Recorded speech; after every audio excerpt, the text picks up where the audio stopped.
పాడైపోయిన స్మెల్ వస్తుందా రావట్లేదా? నేను మిమ్మల్ని అందుకే అన్నా, నేను వెళ్ళండి మీరు ఉండకండి ఇక్కడ అని. మీరు ఉన్న తర్వాత వాళ్ళు చెప్పాలంటే వాళ్ళ ఎంప్లాయీస్ కదమ్మా. మరి మీరు వెళ్ళండి, ఇక్కడ నుండి వెళ్ళండి. మీరు తెలుగా హిందీయా? తెలుగా?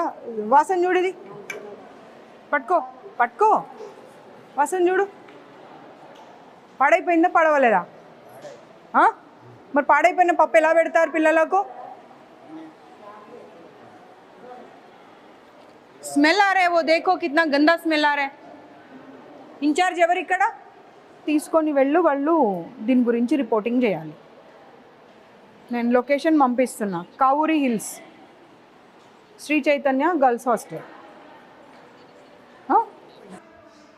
పప్పు అక్కడ పెట్టమని చెప్పి వెళ్ళా నేను. పప్పు ఎందుకు పడేసారు ఇప్పుడు? నాకు అది కావాలి.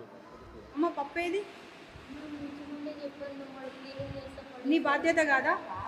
మీ ఎదురుగానే ఫుడ్ సేఫ్టీ వాళ్ళకి కాల్ చేశాను కదా, మరి చేసినప్పుడు వచ్చి వాళ్ళు ఖాళీ గిన్నె చూసి వెళ్తారు అనుకున్నావా? అసలు నేను లోపలికి రావద్దన్నాను నిన్ను గంతి. అసలు మనుషులు అనుకుంటున్నారా వీళ్ళు పశువులు అనుకుంటున్నారా? ఏం బ్రేక్ అమ్మా? అదే ప్రధానికి రీజన్ చెప్తూ వెళ్ళు. మీ ఇన్స్టిట్యూషన్స్ అన్నీ క్లోజ్ చేపియాలి. అసలు just don't give me the reason. Sambar పడబోసావా లేదా నేను వచ్చేప్పుడు? పిల్లలు చెప్తానే ఉన్నారు, అందరూ ఏక కంఠంతో చెప్పారు. నా కారు చూడగానే గబగబా వెళ్ళి సాంబార్ పడబోసారంట. పప్పు ఏమో స్మెల్ వస్తుంది భయంకరంగా. రోజు పాడైపోయిన పప్పు పెడుతున్నారంట పిల్లలకు. ఈవిడనేమో చెప్తా ఉంది ఆ ఇన్ఛార్జ్, ఇవాళ ఒక్క గరిటెకి బదులు 2 గరిటెలు పోసుకొని తిన్నారమ్మా అని.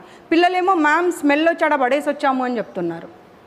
ఏం మాట్లాడతారు? మీ సొంత పిల్లలైతే మీరు ఇలాగే చేస్తారా?